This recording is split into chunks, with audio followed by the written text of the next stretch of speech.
தமிழர்கள் தைப்பூசத்தில் தான் உண்மையிலேயே மீனாட்சி சொக்கநாதர் திருமணம் வந்து தைப்பூசத்தில் தான் நடந்தது.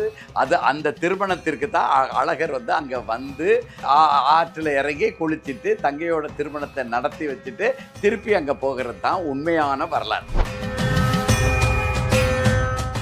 இங்கே எப்படி நடக்குது? அவர் வாராராம், ஆற்றுல இறங்கும் போது அங்கே திருமணம் முடிஞ்சு போயிருந்தான். முடிஞ்ச உடனே அவர் கோவிச்சிட்டு போயிடுறாங்க. திருமலை நாயக்கர் காலத்தில் தான் என்ன ஆகுது, அந்த நாயக்கர்கள் எல்லாம் இங்கே வந்து குடியேறும் பொழுது அப்போ அந்த கொஞ்சம் அந்த பிற மனிதர்களை உள்ளே நுழைக்கலாமே, சமக்கிருதத்தை உள்ளே நுழைக்கணுமே அப்படின்னு பார்க்கும்போது அவங்கெல்லாம் பிற மனிதரான பிராமணர்கள் உள்ளே நுழையிறதுக்கே இல்லை. சைவ வைணவம் ரெண்டு ஒற்றுமையாக இருந்துச்சுன்னா ஒற்றுமையாக எதிர்ப்பாங்க. ஏற்கனவே தென்கலை வடக்கலையிலையும் அதுவுமே தமிழ் சமக்கிருதம்ங்கிறதுல தான் பிரிஞ்சு இருக்குது. அதே மாதிரி அந்த பிரிந்து இருக்கிறது இன்னும் கொஞ்சம் பிரியட்டுங்கிறதுக்காகத்தான் இந்த முறை உருவாக்கப்பட்டது. கள்ளழகர் ஆற்றில் இறங்குறது, பாதியில் இறக்கி திருப்பி போகிறது. நல்லா சிந்திச்சு பாருங்க.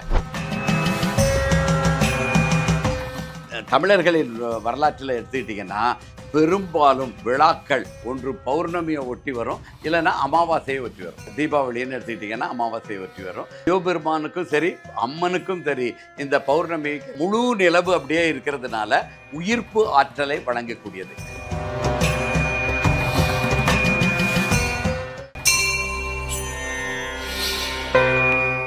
பிரவோக் பக்தி நேயர்களுக்கு வணக்கம். இன்று நம்முடன் இந்து வேத மறுமலர்ச்சி இயக்கத்திலிருந்து மூங்கிலடியார் அவர்கள் நம்மோடு இணைந்துள்ளார். வணக்கம். வணக்கம். சித்திரை திருவிழா, இப்போ சித்திரை வந்துட்டாலே தமிழ்நாட்டில் எல்லா இடத்துலையுமே வடக்கிலிருந்து தெற்கு வரை எல்லா ஊர்லேயுமே திருவிழாக்கள், அதுவும் குறிப்பாக மாரியம்மன் கோயில் திருவிழான்னா ரொம்ப ஃபேமஸாக கொண்டாடுவாங்க. அதில் இந்த சித்திரை திருவிழா மதுரையில் கொண்டாடக்கூடிய திருவிழா, மதவேதங்களை தாண்டி மதுரையே கொண்டாடக்கூடிய ஒரு திருவிழான்னு சொல்லலாம். இந்த சித்திரை திருவிழாவுடைய வரலாறு, அந்த அம்சம் உண்மையிலே வரலாற்றுப்படி பார்க்கணும்னா சித்திரை திருவிழா அந்த கள்ளழகர் ஆற்றில் இறங்குறது, அந்த சித்ரா பௌர்ணமியோடு நடக்கிறது இன்றைக்கி கோலாகலமாக கொண்டாடப்படுகிறதல்ல. இது பிற்காலத்தில் திருமலை நாயக்கர் காலத்தில் தான் உண்டாக்கப்பட்ட ஒரு வழக்கம். அதற்கு முன்னாலெல்லாம் கள்ளழகர் ஆற்றில் இறங்குவார். எங்கே இறங்குவார்னா சோழவந்தான் இருக்குது இல்லையா, மதுரைக்கு பக்கத்தில் சோழவந்தான் இருக்குது.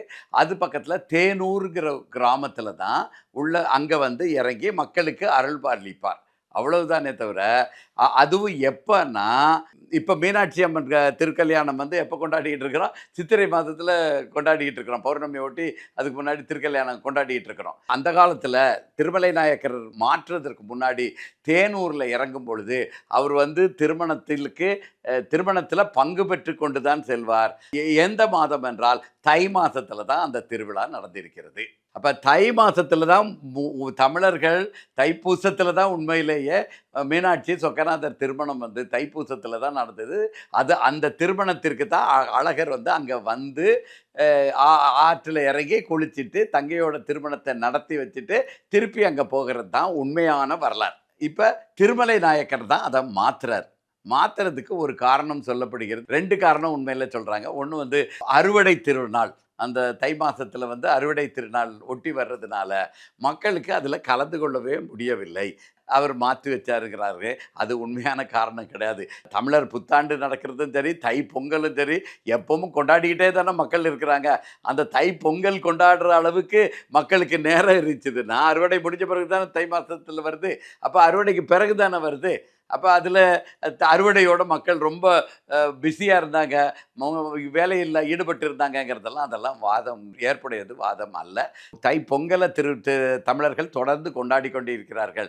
அப்போ தை பொங்கலை கொண்டாட முடியும்னா மீனாட்சி அம்மன் திருக்கல்யாணத்தை ஒழுங்காக கொண்டாட முடியும். அதில் ஒன்றும் ஒரு பிரச்சனையும் இல்லை. அடுத்தது இன்னொரு காரணம் என்ன சொல்கிறார்கள் என்றால், சைவ வைணவ ஒற்றுமைக்கு இது ஒரு நல்ல எடுத்துக்காட்டாக இருக்கணும் அப்படிங்கிறதுக்காக அங்கேருந்து இங்கே கொண்டு வந்தாங்க அப்படின்னு சொல்கிறார். அதுவுமே சரியான காரணம் கிடையாது. சைவ ஒற்றுமை அந்த கால சைவமும் வைணவமும் ஒத்து போகாமல் தான் இருந்துச்சு. அதில் ஒன்றும் மாற்றம் இல்லை. இந்த திருமலை நாயக்கர் காலத்தில் அப்படி தான் இருந்தது. அதில் ஒன்றும் மாற்றம் இல்லை. ஆனால் ஒற்றுமைனா எப்படி இருக்கணும்? அந்த ஏற்கனவே திருவிழா எப்படி இருந்துச்சு? சொக்கநாதர் திருமணம் இருக்குது. வைகை ஆற்றுல குளிச்சுட்டு சொக்கநாதர் அவரது அழகப்பெருமான் திருமணத்தை நடத்திட்டு திருப்பி அவர் ஊருக்கு போகிறார். இவ்வளோ தானே இருந்துச்சு. அப்போ இங்கே எப்படி நடக்குது? அவர் வாராராம், ஆற்றுல இறங்கும் போது அங்கே திருமணம் முடிஞ்சு போயிருந்தான். முடிஞ்ச உடனே அவர் கோவிச்சிட்டு போயிடுறாராம். திருமால் தான் திருமணம் புரிந்து வச்சாருங்கிறது சிலையே இருக்குது. நம்ம மீனாட்சி அம்மன் கோயில்லே அந்த திருமண சிலை இருக்குது. எல்லா திருமண மண்டபங்களில் நிறைய திருமண மண்டபங்களில் பார்க்கலாம். கேலண்டர்லலாம் அச்சிட்டு வழங்குவார்கள். அப்படி தான் அங்கே திருமால் தான் அங்கே கொடுத்ததாகவும் இருக்குது. வரலாறு இருக்குது, சிலை இருக்குது. இப்போ தேனூரில் அப்படி தான் நடந்துக்கிட்டும் இருந்துச்சுது. இவர் வந்து பாதியிலே திரும்பி போயிடணும்னு சொன்னால் சைவமும் வைணவமும் ஒற்றுமைப்படுமா, இல்லை சண்டைக்குள்ளே பண்ணுவாங்களா? அப்போ ஏற்கனவே மோசமாக இருந்த சைவ வைணவ குழப்பங்களை மேலும் அதிகரிக்கிறதுக்காகத்தான் இந்த திருமலை நாயக்கர் காலத்தில் அவர் வேணும்னு தான் செய்கிறார். எதற்காக செய்கிறார்கள் என்றால், ஏறத்தாழ அந்த கோயில்கள் எல்லாம் தமிழர்கள் வசந்தான் இருந்தது. தமிழில் தான் பூசைகள் நடந்து கொண்டிருந்தன. ஏன்னா கோயில்ல இருந்து அந்த காலத்தில் ரொம்ப வருமானம் எடுத்து நம்ம சம்பாதிக்கணும்ன்ட்டு யாருமே நினைக்கல. கோயிலில் பக்தி உள்ளவர்கள் மட்டும்தான் பூசாரிகளாக இருந்தார்கள். அது கோயிலுக்கு சிவபெருமானுக்கும் கோயிலில் இருக்கிற கருவறை மூலவர்களுக்கும் கடவுளர்களுக்கும் தொண்டு செய்வதற்காகத்தான் அங்கே வேலையை பார்த்தாங்களே தவிர ரொம்ப அதிலிருந்து வருமானம் எடுக்கணுங்கிறது அவர்களுக்கு நோக்கம் அல்ல. அப்போ கோயில் ஊழியர்களுக்கு, கருவறை ஊழியர்களுக்கு அந்த காலத்தில் ரொம்ப வருமானம் இல்லை. அதனால் திருமலை நாயக்கர் காலத்து வரைக்கும் கோயில் ஊழியர்கள் எல்லாம் தமிழர்கள் தான் இருந்தாங்க. பூசைகள் எல்லாம் தமிழில் தான் நடந்துக்கிட்டு இருந்துச்சு. ஆனால் திருமலை நாயக்கர் காலத்தில் தான் என்ன ஆகுது, அந்த நாயக்கர்கள் எல்லாம் இங்கே வந்து குடியேறும் பொழுது அப்போ அந்த கொஞ்சம் அந்த பிற மனிதர்களை உள்ளே நுழைக்கலாமே, சமக்கிருதத்தை உள்ளே நுழைக்கணுமே அப்படின்னு பார்க்கும்போது அவங்கெல்லாம் பிற மனிதரான பிராமணர்கள் உள்ளே நுழையிறதுக்கே இல்லை, அவங்க விருப்பமே படலை. ஏன்னா அவங்களுக்கு யாகம் பண்ணுறதுலையும் மற்றதுலேயும் பரிகாரம் பண்ணுறதுலையும் அந்த தானங்கள் பெறுவதிலையுமே எக்கச்சக்கமாக சொத்து வருது. இதை விட்டுட்டு அங்கே கோயிலில் வருமானம் வராத இடத்துல நான் ஏன் இருக்கணும் அப்படின்னு சொல்லும் பொழுது தான் அப்போ அவங்க என்ன சொல்கிறாங்க, வருமானத்திற்கும் நான் வழிவகை செய்து கொடுக்கிறேன் அப்படின்ட்டு கோழியை ஊழியர்கள் தட்சணை போடுறது, இது போடுறது, அது போடுறது, பரிகாரங்களை கோயிலுக்குள்ளே பண்ணுறது, இப்படியெல்லாம் எல்லாவற்றையும் துவக்கப்பட்டது அந்த காலத்தில் தான். அப்போ சமக்கிருதத்தை உள்ளே நுழைக்கணுங்கிற ஒரே காரணத்துக்காக சைவ வைணவம் ரெண்டு ஒற்றுமையாக வந்துச்சுன்னா ஒற்றுமையாக எதிர்ப்பாங்க. ஏற்கனவே இந்த தென்கலை வடகலையிலையும் அதுவுமே தமிழ் சமக்கிருதம்ங்கிறதுல தான் பிரிஞ்சு இருக்குது. ஸோ அப்படி இருக்கிறதுனால அதே மாதிரி அந்த பிரிந்து இருக்கிறது இன்னும் கொஞ்சம் பிரியட்டுங்கிறதுக்காகத்தான் இந்த முறை உருவாக்கப்பட்டது. கள்ளழகர் ஆற்றில் இறங்குறது, பாதியில் இறக்கி திரும்பி போகிறது. நல்லா சிந்திச்சு பாருங்க. வரலாறு ஒரு பக்கம் இருக்கட்டும், அவருடைய நோக்கம் என்னதாக கூட இருக்கட்டும், ஒரு கடவுள், அதுவும் முழுமுதற் கடவுள் சிவபெருமானும் பார்வதிக்கும் நம்ம அண்ணன் இங்கே இவ்வளோ தூரம் வந்துட்டான்னு தெரியாதா? அங்கே இருக்கிற அழகருக்கு எவ்வளோ நாளைக்கு முன்னாடி கிளம்புனா இங்கே வந்து சேர முடியும்னு தெரியாதா? அண்ணனை ஆற்றுல உட்கார வச்சுட்டு இங்கே கல்யாணம் நடக்குமா, இல்லை அவர் தான் கால தாமதமாக வருவாரா? ரெண்டு பேரும் வந்துச்சுன்னா அவங்க என்ன கடவுள்? இதெல்லாம் யோசித்து பார்த்தீங்கன்னா பகுத்தறிவுக்கு பொருந்தவே பொருந்தாது, வரலாற்றுக்கும் பொருந்தாது. திட்டமிட்டு சமக்கிருதத்தை உள்ளே நுழைக்கிறதுக்காக சைவ வைணவர்கள் அந்த குழப்பத்தை பெரிதாக்குவதற்காக இது நடைபெறும். மதுரையுடைய மிக முக்கியமான, மதுரை மட்டுமல்ல தமிழகத்திலேயே மிக முக்கியமான திருவிழா அழகர் ஆற்றில் இறங்குறது. அப்போ அழகர் ஆற்றில் இறங்குறதுக்கு ஏதாவது ஒரு காரணம் இருக்கணும் இல்லையா? ஆமாம், உண்மையிலே எப்படி தேனூரில் அழகர் வந்து இந்த திருமணத்தை நடத்தி வச்சுக்கிட்டு இருந்தாரோ அதே மாதிரி அழகர் மதுரையில் ஆற்றில் இறங்கும் திருவிழாவும் நடைபெற்றது. அது சித்ரா பௌர்ணமி அன்று தான் நடைபெற்றது.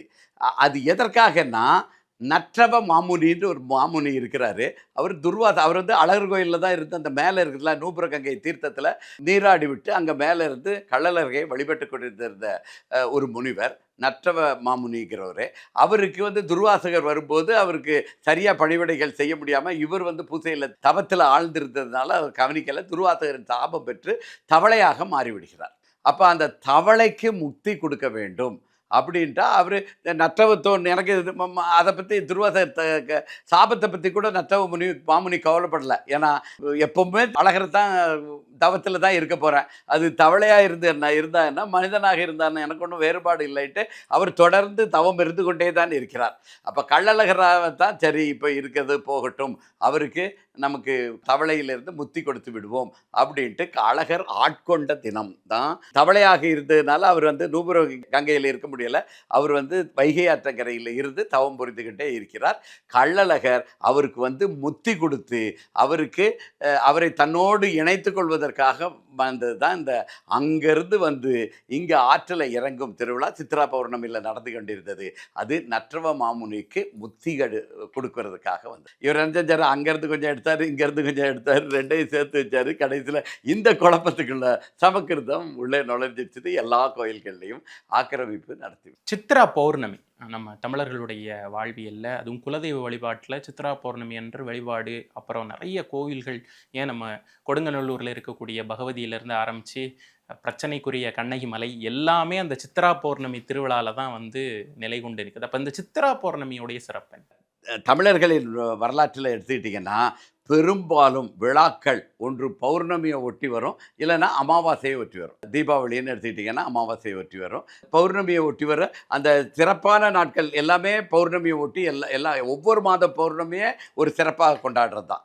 அதுவும் சிவபெருமானுக்கும் சரி அம்மனுக்கும் சரி இந்த பௌர்ணமிக்கு முழு நிலவு அப்படியே இருக்கிறதுனால உயிர்ப்பு ஆற்றலை வழங்கக்கூடியது.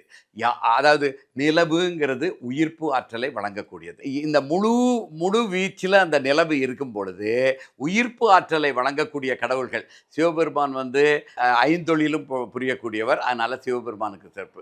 எல்லா அம்மன்களும் சக்திகளும் உயிர்ப்பு ஆற்றலை கொடுக்கக்கூடியது, அவர்களுக்கும் அந்த முழு நிலவுங்கிறது சிறப்பாக இருக்கிறது.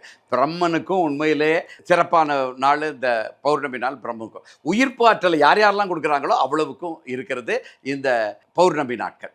அப்போ பெண்கள் கருவுறுவதற்கு ஏற்ற நாளும் பார்த்திங்கன்னா இந்த பௌர்ணமி நாள் முழுக்க ஒரு நல்ல நாள். சித்ரா பௌர்ணமி ஒரு கேளிக்கை கொண்டாட்டம் இதோடு இருந்துச்சுன்னா புதுமண தம்பதிகள் வந்து அந்த கோயிலுக்கு செல்வார்கள், கடற்கரைக்கு செல்வார்கள், ஆற்றங்கரைக்கு செல்வார்கள். இங்கெல்லாம் சென்றுட்டு மன மகிழ்ச்சியோடு திருமணம் புரிந்தவர்களும் சரி, அவர்கள் எல்லாரும் இந்த முழு நிலவில் கூடும் பொழுது அவர்களுக்கு மிகப்பெரிய அந்த உயிர்ப்பு ஆற்றலோடு நல்ல உயிர்ப்பு துடிப்போடு குழந்தைகள் பிறக்கவும் வாய்ப்பு இருக்குது.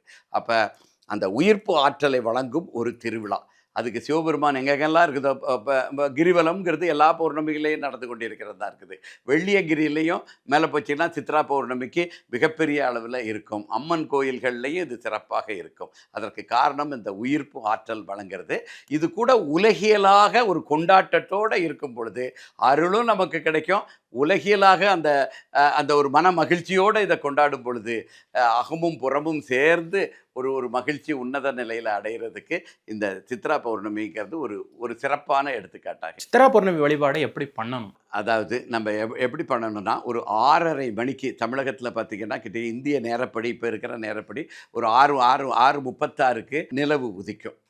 இப்போ நம்ம எங்கேயாவது ஆற்றங்கரை, குளத்தங்கரை, ஆறு இல்லைன்னா குளை, இல்லைன்னா கடற்கரை, எங்கேயாவது ஒரு நீர்நிலைகள் இருக்கிற இடத்துக்கு போய் உட்கார்ந்து உலகியலாக இருக்கிற விளையாட்டுகள் பார்க்கலாம், கேளிக்கைகள் பார்க்கலாம், அங்கங்கே நாடகங்கள் எது இருந்துச்சுனாலும் பார்க்கலாம்.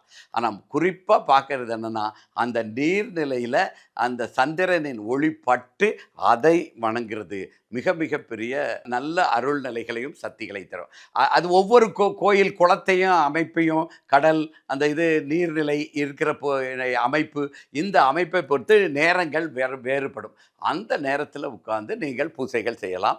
பூசைகள் செய்யும் பொழுது முதல்ல குலதெய்வ வழிபாடு, குரு இருந்தால் குருவை நினைத்து முதல்ல வழிபடலாம். இல்லைனா குரு சிவபெருமானே நீங்கள் குருவாக நினைத்துக்கலாம். குலதெய்வத்தை கூட குருவாக நினைத்துக்கலாம். முதல்ல குரு வழிபாடு, அடுத்தது குலதெய்வ வழிபாடு, அப்புறம் மூணாவது அந்த எந்த இடத்துல இருந்து நீர்நிலையில் கொண்டாடுறோமோ அதை சுற்றி இருக்கிற கோயில் கருவறை மூலவர்களை வழிபடணும். அப்புறம் விருப்ப தெய்வங்களை நல்லா வழிபடலாம். நமக்கு படையல்கள் வைக்கலாம். என்னென்ன இருக்கிறதோ தேங்காய் பழம் இதெல்லாம் உடைச்சி நம்ம வழிபடலாம். இதுக்கு இந்து வேத மறுமலர்ச்சி இயக்கத்திலிருந்து காயந்திரி மந்திரங்கள் எல்லாம் இலவசமாகவே வெளியிட்டிருக்கிறோம். அதையும் பயன்படுத்தி கொள்ளலாம். ஆனால் அந்த நீர்ப்பரப்பில் பட்டு அந்த முழு நிலவை அங்கே தரையிலையும் மேலேயும் பார்க்கணும், கீழையும் பார்க்கணும், கீழே பார்க்கணும், மேலே பார்க்கணும்.